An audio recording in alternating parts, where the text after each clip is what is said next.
Alegria muito grande estar aqui nessa noite. Eu tenho que fazer uma horinha para o Esdras chegar lá atrás, aqui ele vai ficar com os slides, né? Então eu estou pegando aqui meu relógio e conta-se que um certo menino foi pela primeira vez na igreja e o coleguinha dele que o levou à igreja era o filho do pastor. Então ele estava sentado ali no banco e tudo que acontecia ele perguntava para o coleguinha dele: o que é isso? O que significa isso?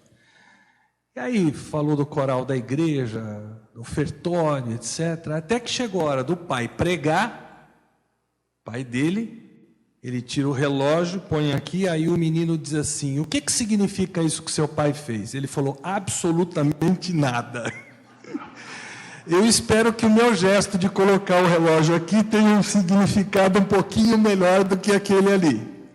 É um prazer muito grande, queridos, estar aqui nessa noite, falando a vocês que estão participando dessa conferência, tenham a oportunidade de ouro de conhecer esse curso, Conhecendo o Messias das Escrituras,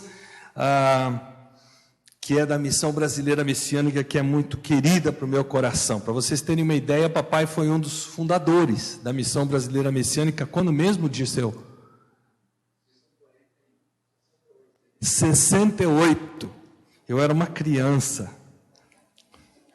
Nem tanto. Mas muito gostoso estar aqui. E nessa noite, pensando justamente nessa mensagem e orando a respeito disso, me veio à mente o texto de João capítulo 3, Jesus com Nicodemos, e já nós vamos ler o texto dos versículos 1 até o 21, mas antes de nós fazermos isso, eu resolvi chamar essa mensagem de a autorrevelação do Messias ao homem. 2 pontos. Requer resposta. E a título de pano de fundo aqui para nós nos acharmos, no Evangelho de João, depois do prólogo de João, que vai dos versículos 1 a 18 do capítulo 1, que apresenta o Senhor Jesus Cristo magistralmente como completamente Deus, assim como o apresenta claramente, cristalinamente, como completamente homem na encarnação, e que por isso foi corretamente chamado por João Batista de o Cordeiro de Deus que tira o pecado do mundo. João Batista, aliás, que testemunha claramente de Jesus, mostrando se tratar do Messias prometido do Antigo Testamento. No restante do capítulo 1, nós temos Jesus chamando seus primeiros discípulos.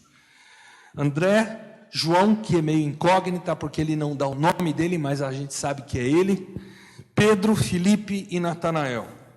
E em cada um desses encontros com os seus discípulos ficam muito claros 2 aspectos.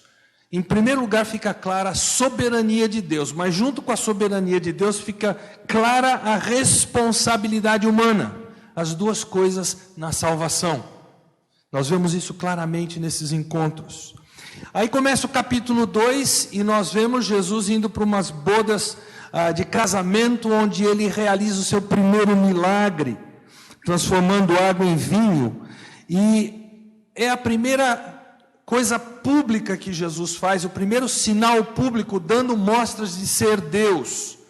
Depois disso, Jesus vai para Jerusalém, e aí ele sim faz uma coisa realmente pública, porque ele vai para o templo, e ele purifica o templo.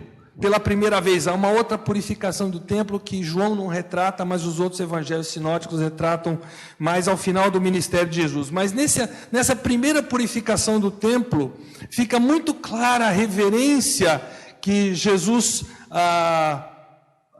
tem em relação às coisas do Pai, a percepção de Jesus quanto à realidade do coração humano, o poder que Jesus começa já a dar sinais de existir da sua ressurreição ao falar de reconstrução do templo, tudo isso mostrando que ele era realmente Deus. E isso aconteceu por ocasião da festa da Páscoa, que era a primeira festa do calendário judaico. Ocasião que alguns historiadores chegam a dizer que havia 3 milhões de pessoas dentro dos muros de Jerusalém. Queridos, quem já teve a oportunidade de ir para Israel, começa a tentar imaginar o que seriam 3 milhões de pessoas dentro daquelas muralhas. Um formigueiro de gente. E dizem os mesmos historiadores que acorriam para o pátio do templo, nessa ocasião, por volta de 200 mil pessoas. Gente, você sabe o que é 200 mil pessoas? Um Maracanã antes da sua reforma, completamente abarrotado de gente, ali no pátio do templo. Muita gente, judeus de toda parte do mundo, obedecendo ao mandamento de Deus, que eles tinham que se reunir em Israel, etc. Terminado esse evento, aí João descreve o encontro de Jesus com Nicodemos. E isso está nos capítulo 3, versículos 1 em diante. Nós vamos ler os versículos 1 a 21. Eu vou pedir para vocês se colocarem de pé em reverência à palavra de Deus. Eu vou ler na NVI, mas você acompanha aí na sua versão e não será muito diferente. João 3, 1 a 21. Havia um fariseu chamado Nicodemos, uma autoridade entre os judeus. Ele veio a Jesus à noite e disse: Mestre, sabemos que ensinas da parte de Deus, pois ninguém pode realizar os sinais miraculosos que estás fazendo se Deus não estiver com ele. Em resposta, Jesus declarou: digo-lhe a verdade, ninguém pode ver o reino de Deus se não nascer de novo. Perguntou Nicodemos: como alguém pode nascer sendo velho? É claro que não pode entrar pela segunda vez no ventre da sua mãe e renascer. Respondeu Jesus: digo-lhe a verdade, ninguém pode entrar no reino de Deus se não nascer da água e do Espírito. O que nasce da carne é carne, mas o que nasce do Espírito é Espírito. Não se surpreenda pelo fato de eu ter dito: é necessário que vocês nasçam de novo. O vento sopra onde quer, você o escuta, mas não pode dizer de onde vem nem para onde vai. Assim acontece com todos os nascidos do Espírito. Perguntou Nicodemos: como pode ser isso? Disse Jesus: você é mestre em Israel e não entende essas coisas? Asseguro-lhe que nós falamos do que conhecemos e testemunhamos do que vimos. Mesmo assim, vocês não aceitam o nosso testemunho. Eu lhes falei de coisas terrenas e vocês não creram. Como crerão se lhes falar de coisas celestiais? Ninguém jamais subiu ao céu, a não ser aquele que veio do céu, o Filho do Homem. Da mesma forma como Moisés levantou a serpente no deserto, assim também é necessário que o Filho do Homem seja levantado, para que todo que nele crer tenha vida eterna. Porque Deus tanto amou o mundo, que deu o seu Filho unigênito, para que todo que nele crer não pereça, mas tenha a vida eterna. Pois Deus enviou o seu Filho ao mundo não para condenar o mundo, mas para que este fosse salvo por meio dele. Quem nele crê não é condenado, mas quem não crê já está condenado, por não crer no nome do Filho unigênito de Deus. Este é o julgamento. A luz veio ao mundo, mas os homens amaram mais as trevas e não a luz, porque as suas obras eram más.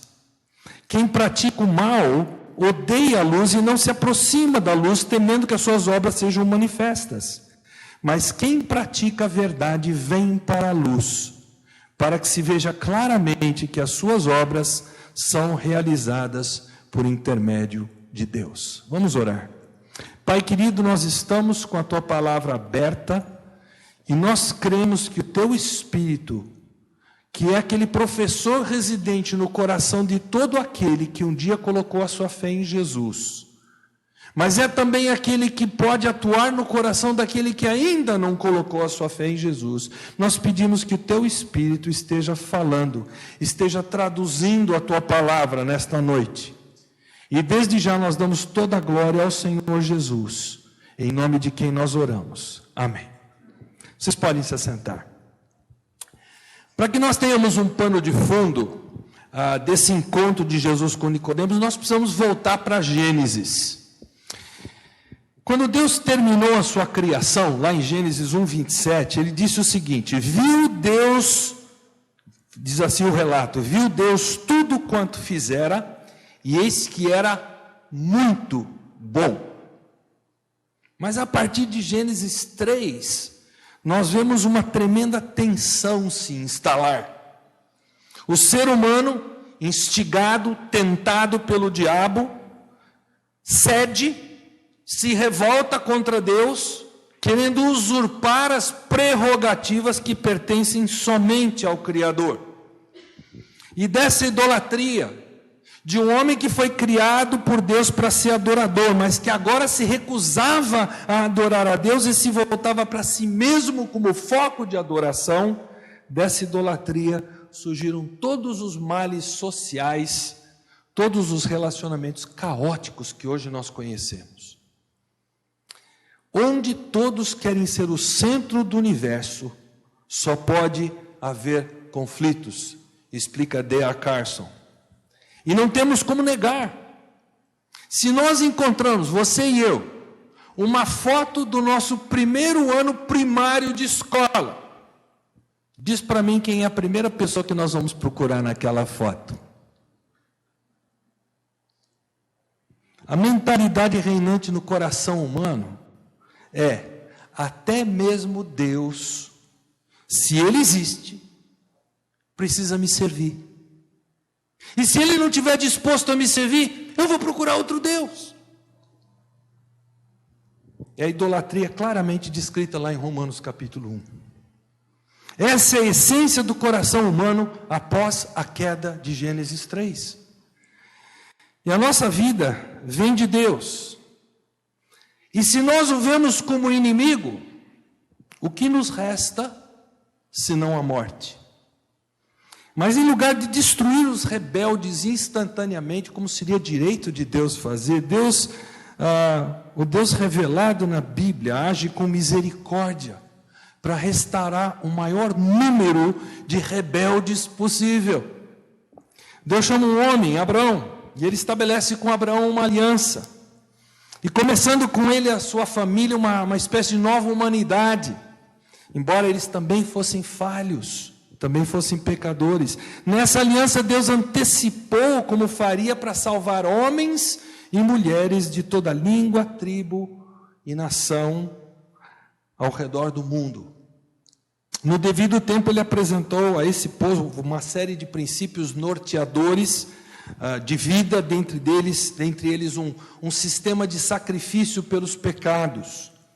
Se o resultado inevitável da nossa derrota contra Deus é a morte, a justiça de Deus exigiria algum tipo de morte para que Deus pudesse perdoar o pecador. Por isso nós temos o relato no Antigo Testamento do início do sistema de sacrifícios debaixo da antiga aliança. Mas Deus prometeu ainda no Antigo Testamento que no momento apropriado, um Redentor, um Messias da linhagem de Davi, o cordeiro final do sacrifício, ele viria, ele seria identificado com o próprio Deus e ele chegaria a esse mundo. E quando Jesus encarnou, quando Deus encarnou na pessoa de Jesus, Yeshua, Jeová conosco, Jeová salva, melhor dizendo, nós que jamais vimos a Deus, nós vimos então Jesus, que João identifica como cheio de graça e verdade, como o Cordeiro de Deus que tira o pecado do mundo, que Paulo chama de a imagem do Deus invisível, que o escritor de Hebreus diz ser o resplendor da glória de Deus e a expressão exata do seu ser. Mas por que Jesus veio? Porque nós precisamos ser reconciliados com Deus. Nós precisamos ser transformados moralmente, do contrário, nós continuaremos nos rebelando. Nós precisamos que todos os efeitos do pecado sejam, de algum modo, revertidos e vencidos, inclusive a própria morte. A Bíblia sustenta a perspectiva da transformação total do ser humano. O cristianismo bíblico é mais que uma decisão por Cristo para que simplesmente tenhamos uma vida feliz.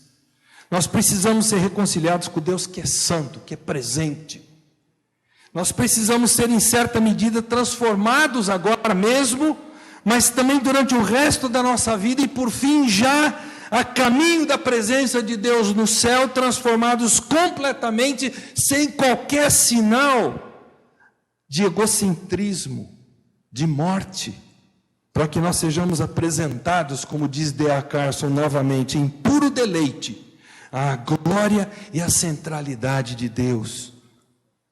É disso que trata esse texto que acabamos de ler e vamos enfocar agora. O novo nascimento. É o novo nascimento que nos possibilita essa transformação, que ao seu final será completa e nós desfrutaremos eternamente da gloriosa presença de Deus, da igualmente gloriosa presença de nosso Senhor e Salvador Jesus Cristo, também acompanhados pela também gloriosa presença de Deus o Espírito. A mensagem dessa noite é dividida em duas partes. A primeira delas é o diálogo de Jesus com Nicodemos acerca da necessidade do novo nascimento. E a segunda parte é a resposta de Jesus à pergunta de Nicodemos: como isso pode acontecer? Antes de nós entrarmos nessas etapas, entretanto, eu ainda estou na introdução, nós precisamos ler no versículo 1. Havia um homem, um fariseu chamado Nicodemos, uma autoridade entre os judeus. E nós temos que nos perguntar, quem era Nicodemos? Ele tinha um nome grego bastante comum naquela época entre os judeus, quer dizer, vitorioso sobre o povo. E pelo texto bíblico nós concluímos que ele tinha uma certa idade. Versículo 4 ele diz: como um homem pode nascer sendo velho? Essa é a classificação que ele faz de si mesmo. O texto acrescenta que ele era um fariseu, um dos principais dos judeus, diz o texto bíblico. Ele pertencia ao prestigioso partido de elite.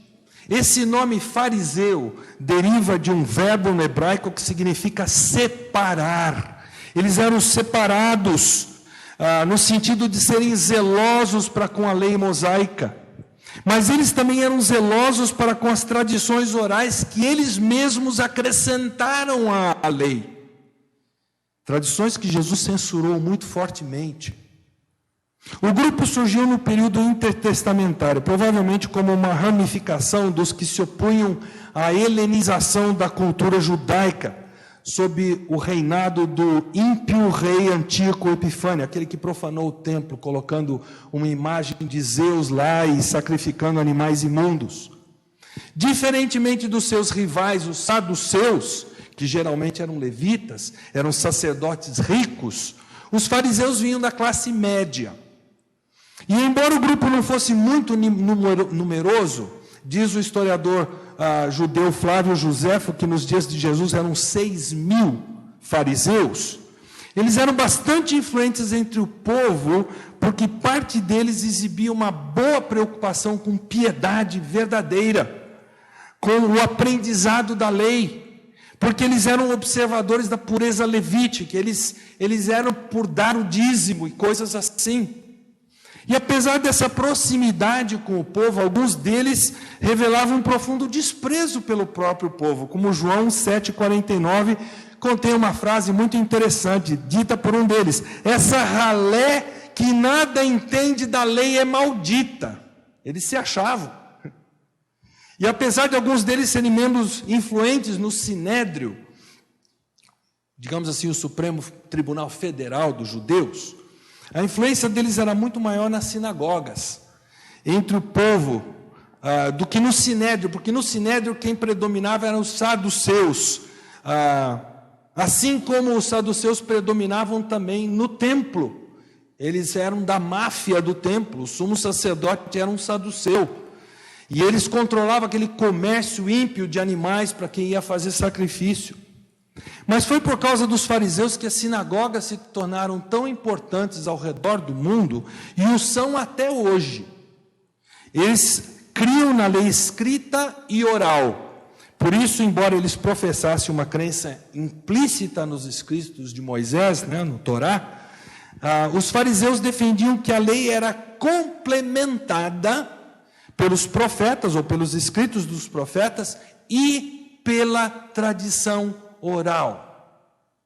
Qualquer semelhança com uma religião que tem por aí chamada de cristã, que diz que a palavra de Deus tem o mesmo valor que a tradição da igreja, não é mera coincidência, não é novidade. Eles se viam, na verdade, como especialmente capacitados por Deus para comunicar a verdade divina, daí o desenvolver de uma série sem fim de tradições que foram condenadas pelo Senhor Jesus, que foram, porque elas iam contra a verdade de Deus, como nós vamos entender no desenrolar do texto. Com o desaparecimento dos saduceus, quando houve a destruição do templo no ano 70, os fariseus se tornaram a força que mais influenciou o judaísmo. Aliás, o ensino deles, na verdade, acabou se tornando sinônimo de, aspas, judaísmo. Ironicamente, o próprio zelo que eles tinham pela lei acabou tornando-os ritualizados, preocupados com uma religião que no fim virou meramente exterior. Daí Jesus chamá-los de hipócritas e outras coisas mais. Aliás, é muito interessante porque o próprio Talmud diz que havia 7 classes de fariseus. E é o Talmud que diz que 6 dessas classes eram compostas de hipócritas. O que eles não entendiam era que ninguém será declarado justo diante de Deus, baseando-se na obediência da lei, Romanos 3:20. Uma verdade que o zeloso fariseu Saulo, depois de se encontrar com Jesus no caminho de Damasco, acabou entendendo, como ele testemunha lá em Filipenses 3. Mas Nicodemos não era um fariseu qualquer. O versículo diz que ele era uma autoridade entre os judeus. Nicodemos, ele fazia parte do Sinédrio, como eu já disse para vocês, e o Sinédrio atuava debaixo da autoridade romana. A tradição liga o Sinédrio lá aos 70 anciãos que assistiram a Moisés, e também diz que Esdras os reorganizou após o exílio, mas nada disso parece ser verdade. A verdade é que o Sinédrio, à época do Novo Testamento, teve a sua origem provavelmente durante o reinado persa ou grego. Eram 71 membros que eram presididos pelo sumo sacerdote, e os membros do Sinédrio incluíam homens de famílias influentes, que eram os anciãos, os chefes das clãs, das famílias, das tribos, incluía os escribas, que eram os peritos na lei, os que transcreviam a lei, como aquele que interrogou Jesus por ocasião da parábola do bom samaritano, e incluía quaisquer ex-sumos sacerdotes que ainda fossem vivos. Eles é que compunham o Sinédrio. Sob o domínio romano, eles exerciam poder em questões cíveis, criminais e religiosas, embora a pena capital naquela época só pudesse ser aplicada por Roma. Mas eles tinham força suficiente para prender e para julgar. Apesar de influente até nos judeus da diáspora, o Sinédrio aparentemente tinha sua autoridade restrita à Judéia. Tanto que João, no capítulo 7, versículo 1, joga a ideia de que o Sinédrio não tinha autoridade sobre Jesus enquanto ele ministrava na Galileia. Nós podemos afirmar, pelo menos de início, que Nicodemos era um teólogo capaz, pelo que Jesus diz lá em versículo 10, o chamando de mestre em Israel. Então, Nicodemos, quanto ao nível de influência que ele tinha, seria comparável hoje, digamos, a um senador da República. Como o pessoal diz na gíria de hoje, Nicodemos não era fraco, não. Mas Nicodemos tinha uma grande fraqueza, que nós vamos descobrir já já. Então vamos começar pela primeira parte, o diálogo, a necessidade do novo nascimento. O texto começa com a inquirição de Nicodemos a Jesus. O versículo 2 diz que ele veio a Jesus à noite, o que pode sugerir que ele não queria que a visita implicasse entendimento que o Sinédrio aprovasse tal encontro, ou que ele não desejava ser desaprovado pelos seus colegas de Sinédrio ou os demais fariseus, o famoso temor do homem que a Bíblia fala. Mas fato é que João gostava de fazer jogo de polaridades, dia e noite, luz e trevas, justamente para passar um significado mais rico à sua narrativa.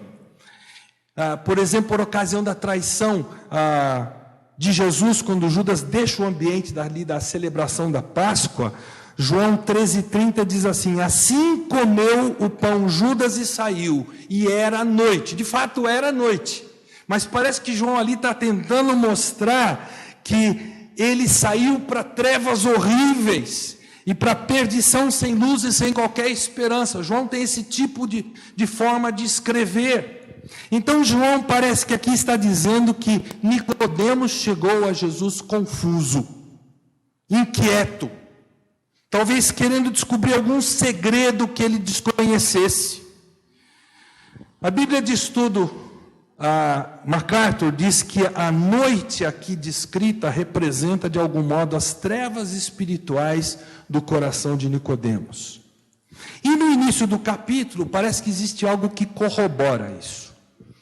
Há uma conjunção no grego que não aparece na grande maioria das versões em português, mas que aparece na Revista e Corrigida.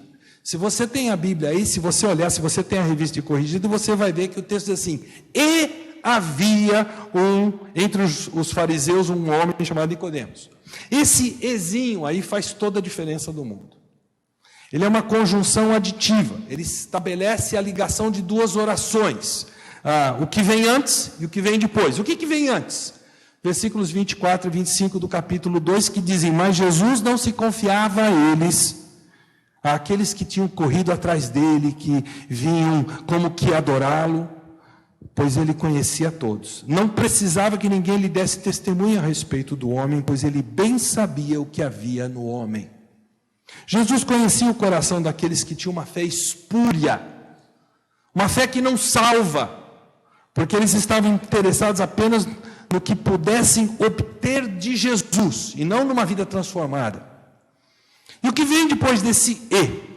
Justamente a frase: havia entre os fariseus um homem chamado Nicodemos. Então aí você pode deduzir. Isso parece dizer alguma coisa quanto às intenções de Nicodemos. Jesus acaba de falar de homens que tinham intenções erradas. E aí dizia: havia um homem. Talvez haja alguma ligação aí. E parece que joga a luz sobre isso aqui o versículo 2. Mestre, sabemos que ensinas da parte de Deus, pois ninguém pode realizar os sinais miraculosos que estás fazendo se Deus não estiver com ele. Será que Nicodemos não era como alguém que tinha uma fé espúria, que estava atrás só dos milagres, e não atrás realmente do Senhor Jesus? A continuidade do texto vai ajudar a gente a desvendar isso. Mas saiba que esse ezinho que está aí poderia ser uma outra conjunção. Poderia ser a conjunção mas, que seria uma conjunção adversativa, que estabelece contraste entre o que vem antes e o que vem depois. Nesse caso, pareceria que João estava dizendo: aquele pessoal tinha fé espúria, mas Nicodemos era diferente. Mas será que é isso mesmo? Como é que nós podemos concluir isso quando nós olhamos para essa frase do versículo 2: ninguém pode realizar os sinais miraculosos que está fazendo se Deus não estiver com ele? Parece sugerir que sinais miraculosos tinham alguma importância para Nicodemos. Guarde esse mistério aí na sua mente, ele já vai ser desvendado já já. Nicodemos começa a conversa e ele trata Jesus de mestre, rabi, um termo bem respeitoso, ainda mais utilizado por um membro do Sinédrio tão distinto como era Nicodemos. É o mesmo termo que Jesus vai usar no versículo 10 para se referir a ele. Você é mestre em Israel e não entende essas coisas? Mesmo termo, igualzinho. É como se Nicodemos, com seu pós-doutorado em teologia do Antigo Testamento, olhasse para aquele Galileu sem treinamento rabínico. Aliás, em João 7,15, os judeus dizem assim: como foi que esse homem adquiriu tanta instrução sem ter estudado? E aí, ele se refere a Jesus como mestre, e ele disse assim: Nós, o nós aqui está subentendido, porque ele diz sabemos, está no plural, que ensinas da parte de Deus. Mas nós quem? A quem ele está se referindo? Pode ser os colegas de Sinédrio, de Nicodemos. Mas os saduceus, eles não acreditavam em muita coisa, eles eram liberais na época. Mas que tal os fariseus? Ele, de certa forma, estava encarnando o que vários outros fariseus já pensavam e deviam conversar entre eles. D.A. Carson diz detectar um certo vestígio de arrogância nessas palavras de Nicodemos. É como se ele dissesse, aqui eu estou fazendo a minha paráfrase, tá? Rabi, tendo examinado e observado, sabemos que você não é um mestre comum. É diferente dos charlatães que andam por aí. Não podemos negar que o que você faz é miraculoso. A única explicação é que isso vem de Deus. Eu quero que vocês percebam aqui Nicodemos falando olho no olho com Jesus. Mas espera aí. Olho no olho com o Deus encarnado, tá de brincadeira, né? Ele achava que podia. A resposta de Jesus: digo-lhe a verdade, ninguém pode ver o reino de Deus se não nascer de novo. Estranho. Jesus responde uma pergunta que Nicodemos não fez. E aí vem aqueles que evangelizam e dizem que Jesus sabia que ele estava atrás da resposta sobre a vida eterna. Eu tenho as minhas dúvidas que era isso que estava no coração de Nicodemos, e vocês já vão ver por quê. Porque no versículo 25, Jesus conhecia, 25 do capítulo 2, Jesus não precisava que ninguém desse testemunho a respeito do homem, ele sabia o que estava no coração do homem, ele conhecia o coração de Nicodemos também. Jesus não detectou em Nicodemos a dúvida: o que eu preciso fazer para ir para o céu? Como a maioria dos intérpretes diz, não é isso. Essa não era a pergunta por trás das palavras de Nicodemos. Aqui se encaixa como uma luva a interpretação que Meno Kalischer, que é um pastor judeu lá de Israel, que prega anualmente nas conferências da chamada da meia-noite, ele diz o seguinte: o que Nicodemos queria descobrir era o segredo de Jesus. Que segredo? Novamente eu vou fazer uma paráfrase aqui. Meu jovem mestre, eu já tenho muito quilômetro rodado aqui como mestre em Israel, mas essa sua ousadia para enfrentar a máfia do templo, uau! Essa intimidade aparente com Adonai, os milagres, com toda a minha experiência, me esclareça, por favor, como é que eu consigo isso? De alguma forma, com todo o estudo e conhecimento do Antigo Testamento que Nicodemos possuía, o coração de Nicodemos eram trevas puras. Ele achava que a intimidade com Deus era conquistada na base do esforço humano. Ele se via como especialmente capacitado por Deus para comunicar a verdade divina, daí o desenvolver uma série de tradições e de heresias, é claro. A maior delas é que ele, por mérito, poderia se aproximar de Deus, por ter nascido judeu, poderia ganhar o favor de Deus.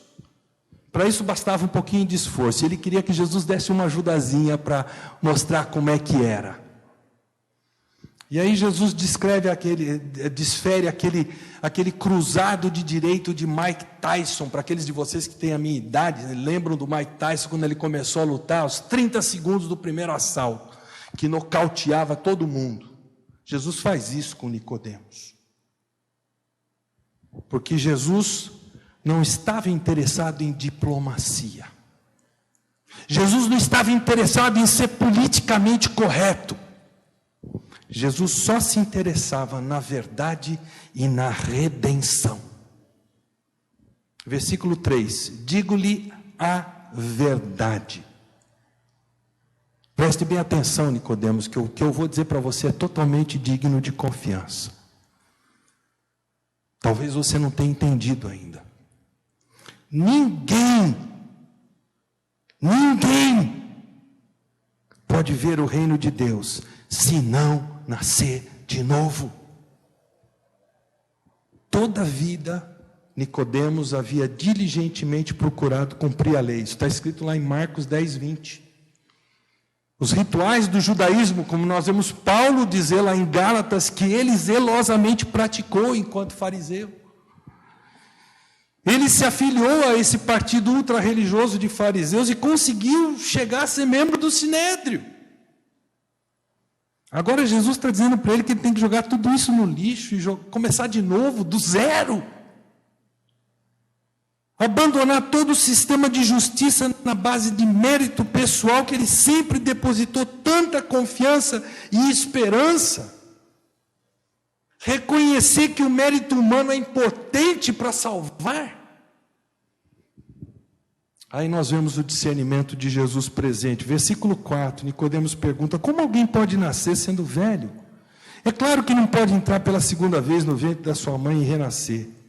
Longe dele estar sendo ingênuo aqui, ou curto de inteligência, ou até místico, como supõem alguns, dizendo que ele estaria falando de encarnação. Não está falando de encarnação coisa nenhuma, gente.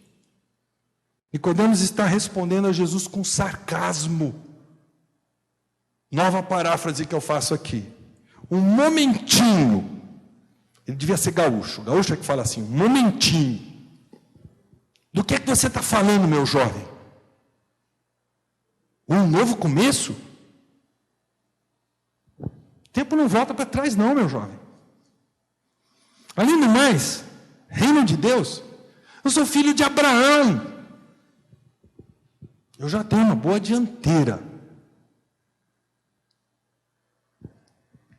Jesus, fazendo bem a leitura do que se passa no coração de Nicodemos, não reage ao falar quase insultuoso de Nicodemos a essa altura, mas também Jesus não desiste da briga. Ele apenas elabora o que ele disse no versículo 3, agora no versículo 5. Digo-lhe a verdade, ninguém pode entrar. Primeiro ele falou em ver, agora ele diz entrar no reino de Deus, se não nascer da água e do Espírito. Agora, esse conceito de nascer de novo para Nicodemos, que pode ser traduzido também como nascer de cima, era um conceito com o qual Nicodemos não estava familiarizado.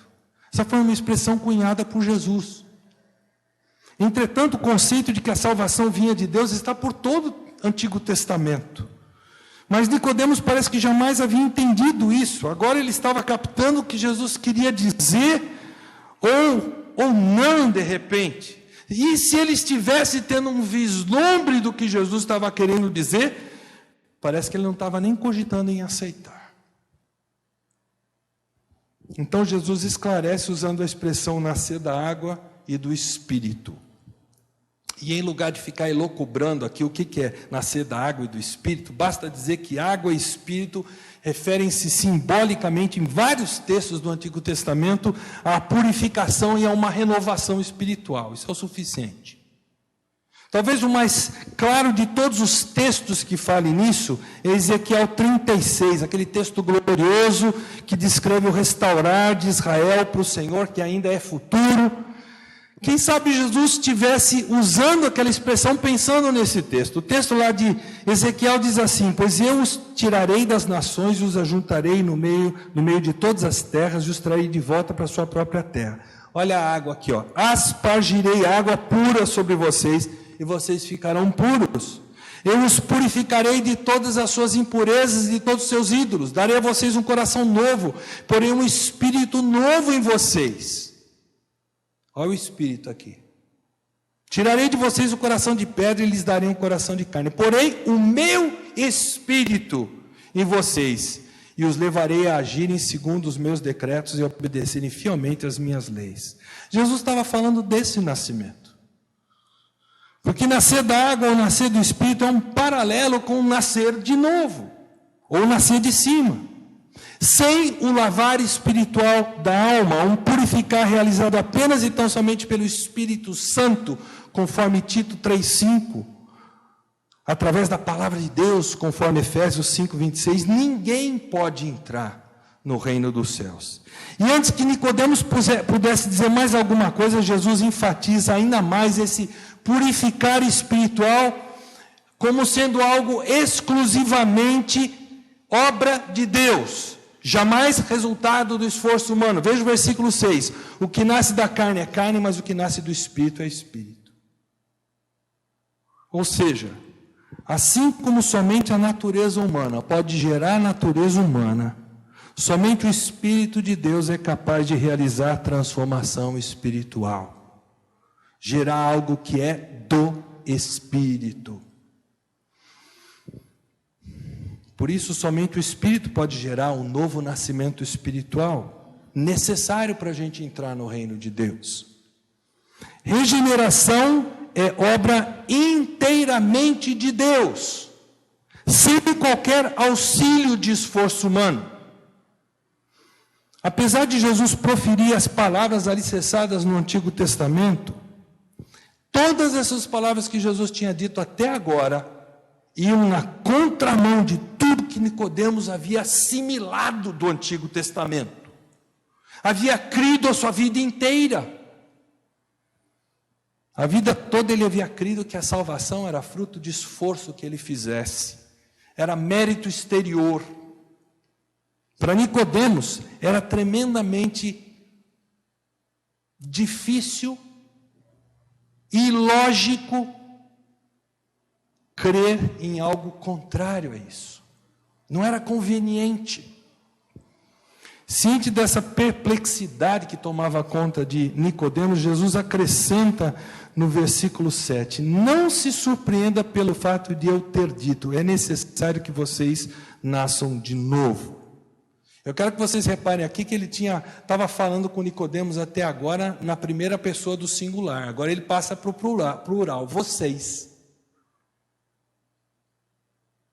Nicodemos, é necessário que você e todos os seus colegas de Sinédrio, os fariseus,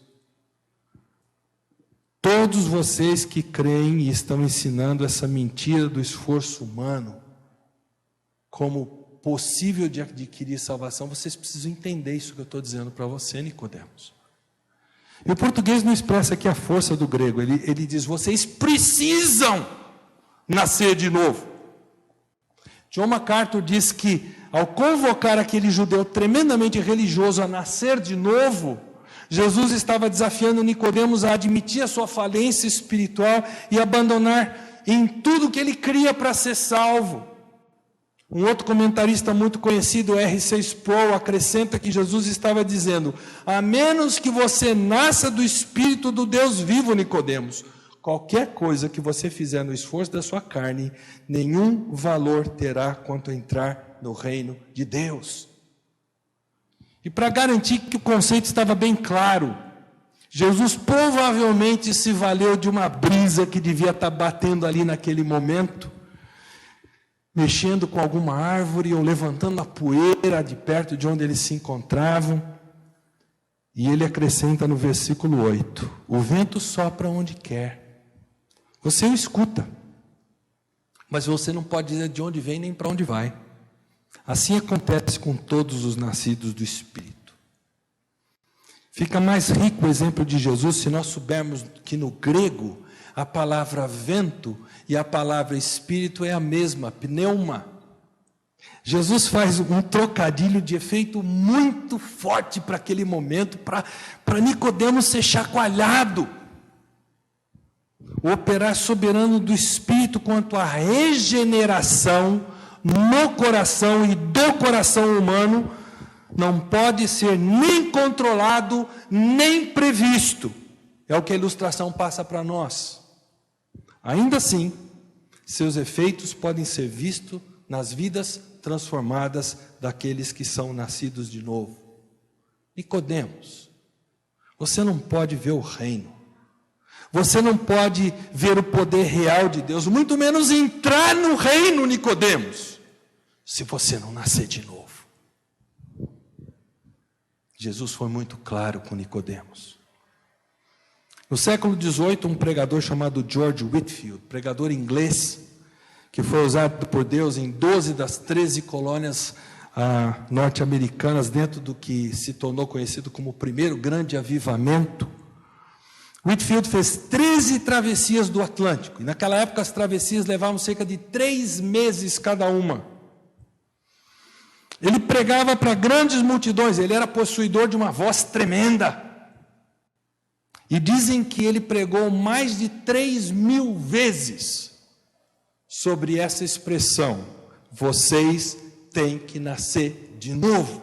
Até que um dia alguém perdeu a paciência e chegou para ele e falou assim: Sr. Whitefield, por que o senhor fala tanto em que a gente tem que nascer de novo? E ele virou para ele e falou assim: porque você tem que nascer de novo. Era a mensagem que ele tinha para dar. E era a mensagem que Jesus estava dando para Nicodemos naquele momento. Versículo 9. Jesus está fazendo Nicodemos pensar. Nicodemos reage. E ele reage com indignação e com perplexidade. Como pode ser isso? Literalmente ele está dizendo: como isso pode acontecer? Nicodemos ainda está ouvindo aquilo tudo com incredulidade, cético acerca desse nascer de novo, que isso possa realmente acontecer. Mas ao mesmo tempo ele está perplexo, ele está assustado, ele está se sentindo totalmente inseguro, porque além dele ter passado a vida toda baseado no esforço próprio para ser salvo, e ter passado a vida toda de mestre ensinando isso, ele ainda tinha uma outra coisa com que se preocupar. Ele tinha chegado a Jesus para conhecer na intimidade o segredo de Jesus conseguir fazer aqueles milagres.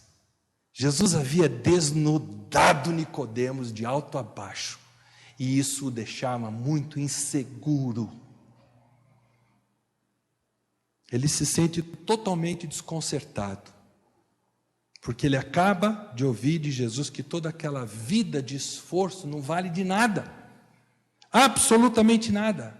Como Paulo, diante do mesmo dilema, diante da mesmíssima luta pela qual agora Nicodemos estava passando, diante de Jesus, mais tarde reconheceu, dizendo o seguinte: mas o que para mim era lucro, passei a considerar perda por causa de Cristo. Mais do que isso, considero tudo como perda comparado com a suprema grandeza do conhecimento de Cristo Jesus, meu Senhor, por cuja causa perdi todas as coisas. E eu as considero como esterco para poder ganhar a Cristo e ser encontrado nele, não tendo a minha própria justiça, que procede da lei, como Nicodemos estava tentando ter a vida toda e vivia ensinando a vida toda, mas a justiça que vem mediante a fé em Cristo. Nicodemos acabara de ouvir que de Jesus que a exigência para ele entrar no reino era muito simples, bastava ele nascer de novo, nascer do Espírito, nem mais nem menos, algo operado de cima para baixo, do Deus resgatador com o coração de um pecador arrependido.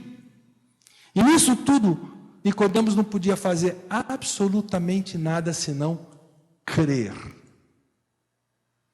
Mas por causa do ar ainda perceptível de incredulidade dele, de ceticismo, Jesus não responde à pergunta de Nicodemos de imediato. Ele precisa fazer com que Nicodemos perceba e se arrependa das trevas pessoais que o cercam primeiro.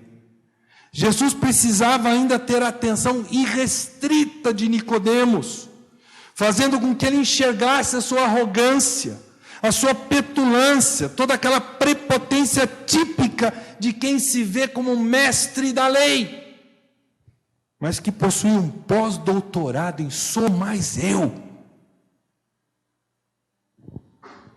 que ele insistia em não querer enxergar. Por isso ele não cogitava daquilo que a lei de Deus verdadeiramente dizia, apegando-se perigosamente às tradições orais, muito mais do que ao que estava registrado no Antigo Testamento.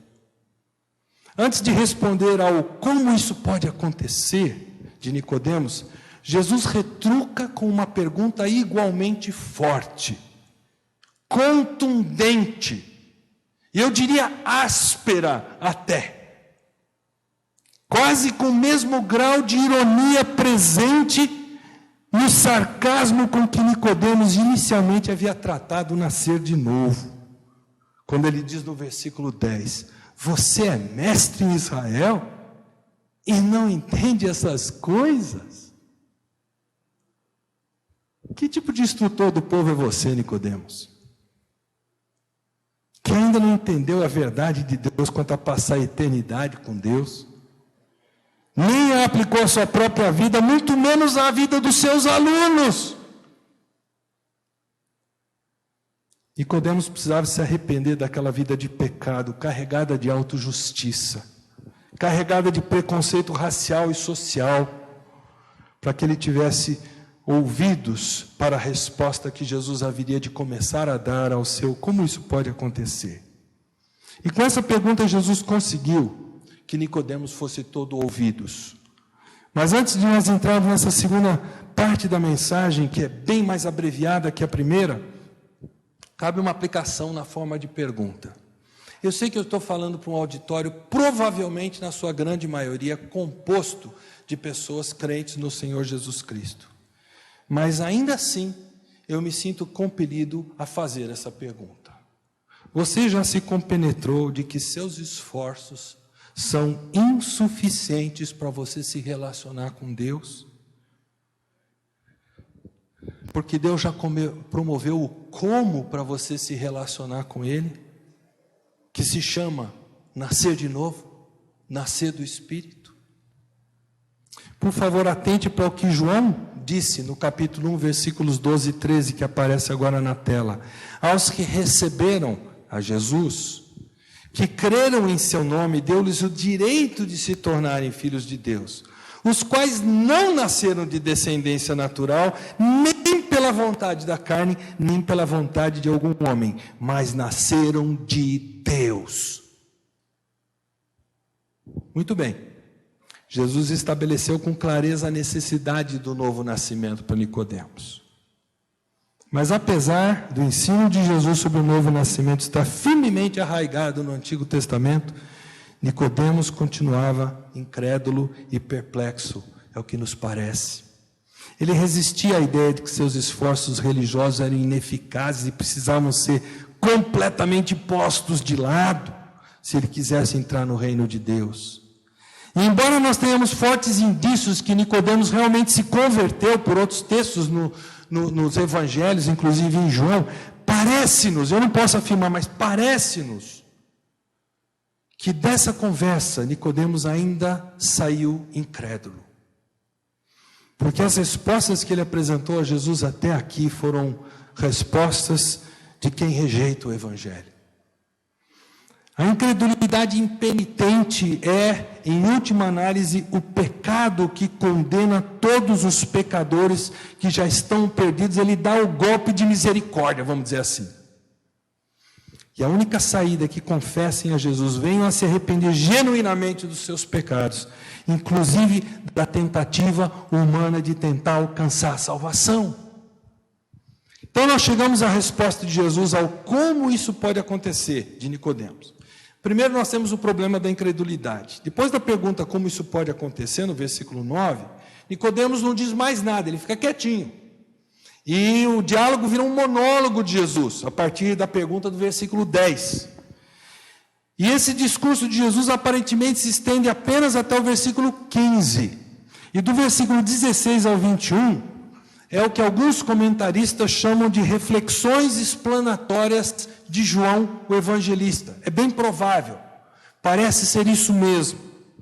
Fato é que Jesus conseguiu deixar Nicodemos muito pensativo e ao mesmo tempo ele obteve a total e restrita atenção dele para a resposta que Jesus daria ao como isso pode acontecer. Embora ele tenha professado ignorância do ensino de Jesus por duas vezes, versículo 4 e versículo 9, o problema de Nicodemos, meus queridos, não era a falta de revelação divina, não. O versículo 10 dá a entender que ele era bastante instruído no Antigo Testamento. E agora ele estava tendo uma conversa particular com o mestre, que era a fonte da verdade, era a própria verdade.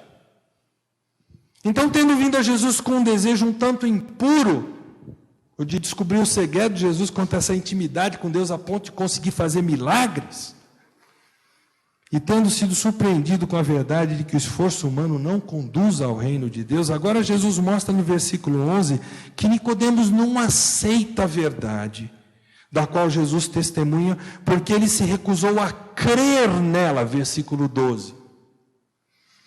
E Paulo explica por que isso acontece. Paulo diz assim: quem não tem o Espírito, ou seja, quem não creu em Jesus e não foi habitado pelo Espírito de Deus ainda, ele não veio fazer morada nessa pessoa, quem não tem o Espírito não aceita as coisas que vêm do Espírito de Deus, porque eles são loucura. E não é capaz de entendê-las porque elas são discernidas espiritualmente, 1 Coríntios 2,14. Mais uma vez, lançando mão da expressão, digo-lhe a verdade do versículo 3, que a NVI, eu reconheço, tem a tendência de simplificar, e eu não gosto disso, e ela diz, asseguro-lhe, versículo 11, asseguro-lhe que nós falamos do que conhecemos e testemunhamos do que vimos, mas mesmo assim vocês não aceitam o nosso testemunho. Preste bem atenção, Nicodemos, porque isso aqui é totalmente digno de confiança. João Batista, meus discípulos e eu, falamos do que conhecemos e testemunhamos do que vimos, mesmo assim vocês, seus colegas fariseus, não aceitam o nosso testemunho. John MacArthur diz que o pronome vocês aqui indica a repreensão de Jesus foi além de Nicodemos, incluindo a nação de Israel, diz MacArthur. Porque eles não aceitaram o testemunho de Jesus e de seus verdadeiros seguidores. Isso faz sentido com João 1,11, vocês se lembram? Veio para o que era seu, o que era de Jesus? O reino. Mas os seus, quem eram os seus? Os judeus, não o receberam. Daí ele dizendo no versículo 12, mais a todos quantos o receberam, etc. E quando Jesus censura Nicodemos, os fariseus e a nação de Israel como um todo, dizendo no versículo 12, aqui no versículo 3, eu lhes falei de coisas terrenas e vocês não creram. Como crerão se lhes falar das coisas celestiais? Eu imagino que nesse momento, que deve ter sido nesse momento que Nicodemos diz, eu não entendo nada. Eu não sei nada. A minha autojustiça, ela não serve de nada. Deve ter sido nesse momento que a autojustiça dele foi despedaçada de vez. A sua profissão de fé tão rasinha, lá do versículo 2, mestre, que ensina da parte de Deus. Essa profissão de fé de Nicodemos era inexpressiva. Tanto quanto ela era sem sentido a sua interpretação errônea de salvação, como Jesus revelou para ele no versículo 10. E por sua recusa em crer, ele não conseguia sequer decifrar a verdade terrena do chamado novo nascimento. Imagine as realidades celestiais, como o relacionamento do Pai com o Filho, o reino de Deus, o plano eterno de redenção de Deus e tantas outras coisas. A incredulidade de Nicodemos possuía duas dimensões. Uma dimensão intelectual. Enquanto ele aceitava que Jesus era mestre que ensinava da parte de Deus, ele não aceitava que Jesus era Deus.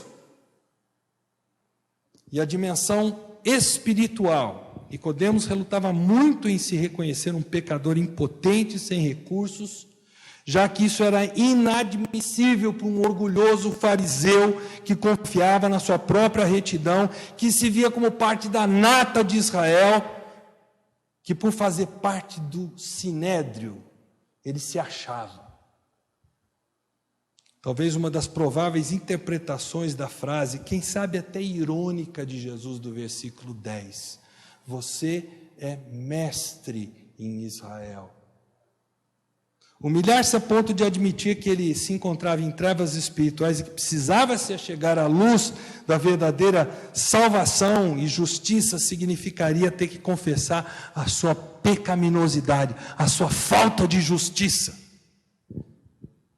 E como muitos que deixaram meramente se impressionar pelos milagres de Jesus, Nicodemos até esse momento estava se recusando a crer em Jesus como seu Senhor e Salvador. Para você que se encontra aqui nessa noite, eu deixo a pergunta: a sua autojustiça é importante demais para você a ponto de crer que há algo que você, na sua força, possa fazer para entrar no reino de Deus e ser salvo? Reflita bem. Agora que nós vamos passar para essa solução para a incredulidade. Eu digo isso, queridos, porque eu tive a oportunidade de testemunhar para minha avó quando ela estava à beira da morte. E minha avó foi uma pessoa muito operosa na igreja.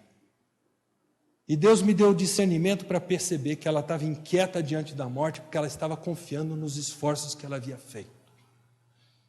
Ela era, quem sabe, a típica evangélica dos nossos dias, que crê em Jesus, mas crê também no que fez para ser salva. Uma evangélica com teologia católica apostólica romana. Por isso que eu faço a pergunta, queridos. Perdoem a minha ousadia. A solução para a incredulidade. Só quem já esteve no céu é capaz de saber de fato como é o céu. E no capítulo 1, versículo 18, nós lemos que ninguém jamais viu a Deus, mas o Deus unigênito que está junto ao Pai o tornou conhecido. Lá em João 6,46, Jesus disse: ninguém viu ao Pai a não ser aquele que vem de Deus, somente ele viu ao Pai.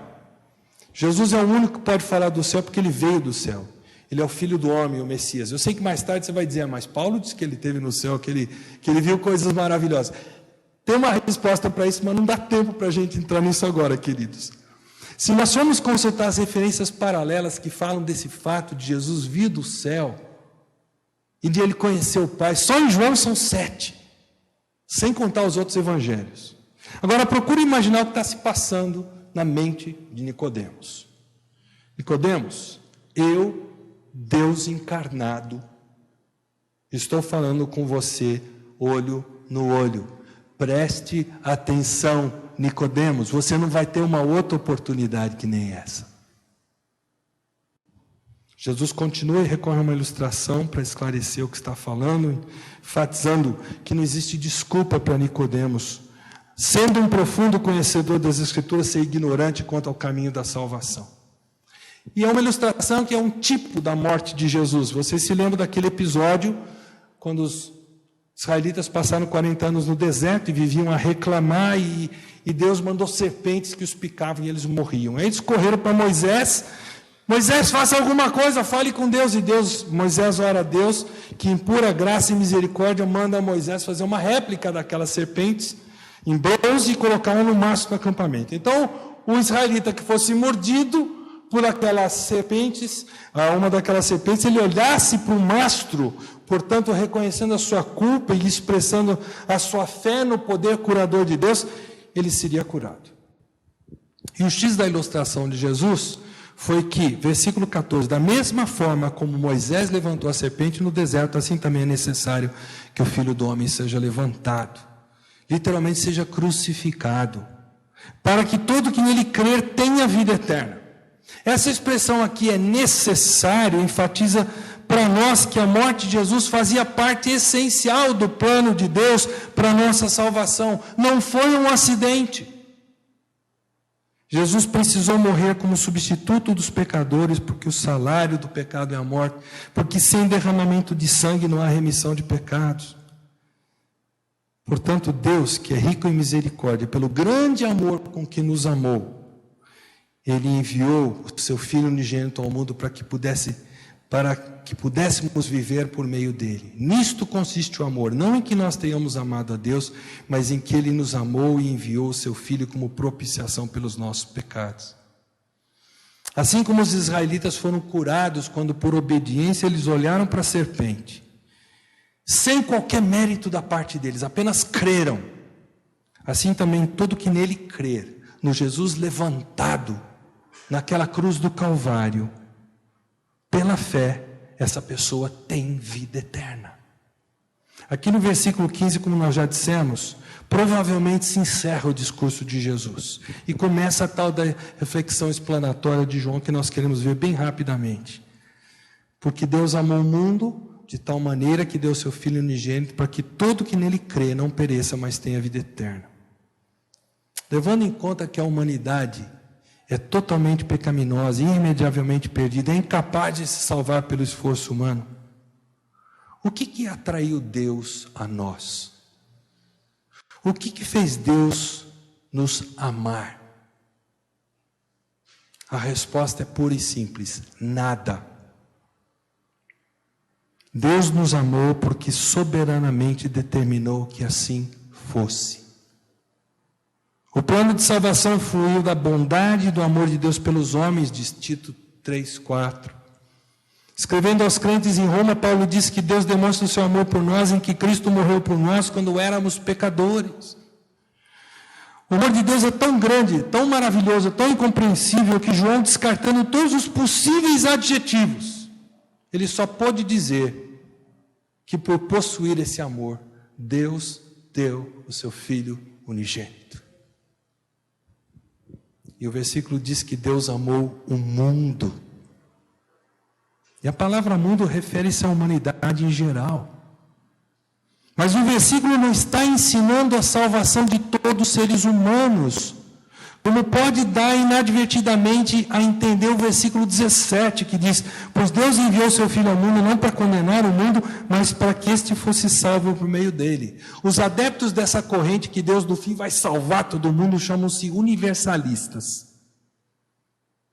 E pasmem, essa corrente está voltando a crescer. Sabe aonde? Dentro das nossas instituições de ensino teológico aqui no Brasil e no mundo todo. No versículo 18 fica claro que aquele que não crer na morte substitutiva de Jesus por nós está condenado. Quem nele crê não é condenado, mas quem não crê já está condenado, por não crer no nome do Filho unigênito de Deus. Mas algo mais que nós precisamos notar no versículo 16 é que Jesus é o único meio de salvação. O texto não diz que Deus tanto amou o mundo que enviou múltiplos salvadores. A Bíblia está abarrotada de textos que falam que a salvação é somente por Jesus. Gente, falta-me o tempo para citar esses textos, mas eles são muito claros e eu creio que vocês conhecem a maioria deles. Voltando ao versículo 16. Quem tem a garantia de vida eterna? Todo o que nele crer. E qual é a garantia? Não pereça, mas tenha vida eterna. Essa expressão perecer equivale a receber o juízo final de Deus, eterno de Deus. Vida eterna é o exato oposto desse juízo. É a vida que nós, os que cremos no Senhor Jesus, experimentaremos de forma mais completa a glória e o gozo sem fim nos céus, porque nós estaremos na imediata presença do nosso majestoso e glorioso Salvador. Mas existe o perigo de persistir na incredulidade, e essa é a última parte da nossa mensagem. Embora Deus tenha graciosamente oferecido ao mundo a salvação através da obra que Cristo realizou na cruz, só nos apropriamos dela através da fé penitente, ou seja, reagir à oferta de salvação em Cristo com incredulidade, como Nicodemos estava fazendo, pelo menos até onde nós podemos detectar, é certeza absoluta de juízo eterno. Quem nele crê não é condenado. Mais adiante, em João 5:24, Jesus declara: eu lhes asseguro, quem ouve a minha palavra e crê naquele que me enviou, tem a vida eterna, e não será condenado, mas já passou da morte para a vida.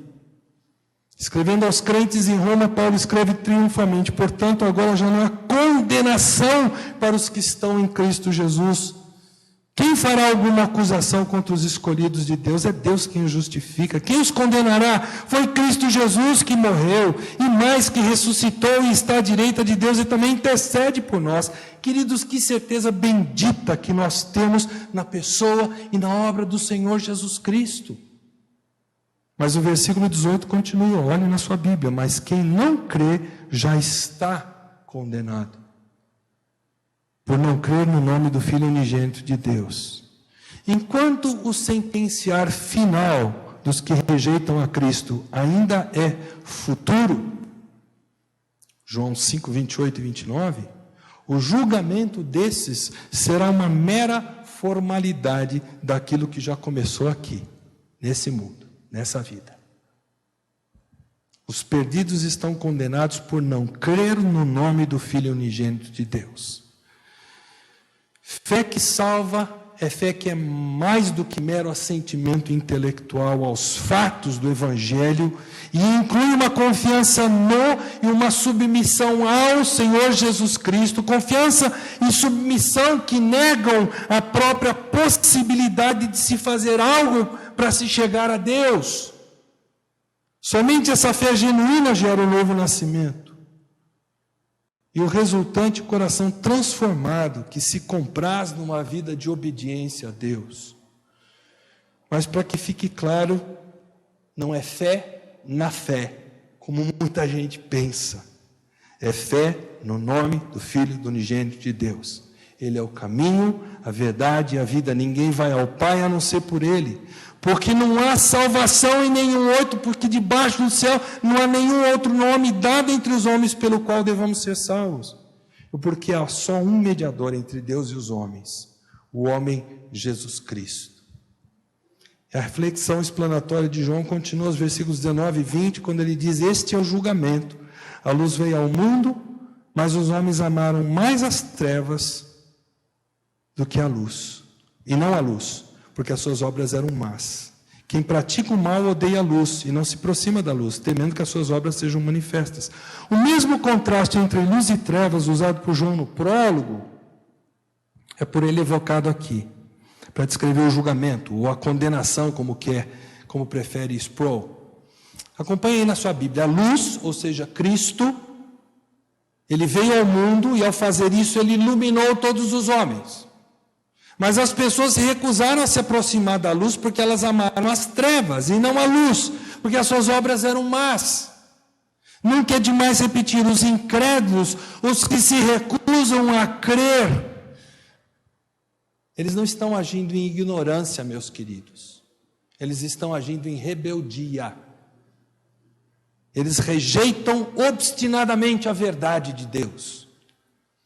Por isso faz sentido que quem pratica o mal odeia a luz e não se aproxima da luz, temendo que as suas obras sejam manifestas, como diz o texto. Os descrentes odeiam a luz, porque eles sabem que a luz revelará o seu pecado. E ao agirem assim, eles selam a sua própria condenação, porque eles rejeitam o único que poderia salvá-los das suas densas trevas. Versículo 21 para encerrar. Mas quem pratica a verdade vem para a luz, para que se veja claramente que as suas obras são realizadas por intermédio de Deus. Os verdadeiros crentes em Cristo Jesus odeiam o seu próprio pecado e amam a justiça de Deus. Eles nada têm a esconder, por isso eles não temem o que a luz há de revelar. João definiu o crente genuíno como alguém que pratica a verdade, ele diz nesse texto. Porque a verdadeira fé salvadora invariavelmente será manifesta em obras realizadas por intermédio de Deus. Como nós vemos lá Paulo ecoar em Efésios 2:10, né, que Deus nos chamou para que a gente praticasse as obras que Ele já preparou de antemão para a gente praticar. Quando eu concluo essa mensagem, eu sempre me pergunto: eu fui suficientemente claro? Eu sei que eu sou muito repetitivo. Minha esposa sempre diz isso. Mas eu prefiro que seja assim, porque nós estamos tratando do assunto mais importante que existe para o ser humano, o seu relacionamento com Deus. E isso não é diferente para você que veio aqui por curiosidade, do que é diferente para aqueles que já fizeram esse curso, conhecendo o Messias das Escrituras. É igual para todos nós. E como resumo de tudo que vimos, eu vou encerrar só lendo 3 versículos desse texto, porque eles falam por si só. Começando o versículo 16. Porque Deus tanto amou o mundo, que deu seu Filho unigênito, para que todo que nele crê não pereça, mas tenha vida eterna. Pois Deus enviou seu Filho não para condenar o mundo, mas para que este fosse salvo por meio dele. Quem nele crê não é condenado, mas quem não crê já está condenado, por não crer no nome do Filho unigênito de Deus. Vamos orar. Pai querido, nós te agradecemos, porque a tua palavra é tão rica, ela é tão clara, porque o Senhor Jesus foi tão absolutamente claro com Nicodemos, do que ele precisava se arrepender e o que ele precisava fazer para entrar no reino de Deus, para nascer de novo. Permita, Senhor, que não haja uma pessoa que saia daqui nessa noite sem crer na tua mensagem de salvação. Nós oramos por Cristo Jesus. Amém.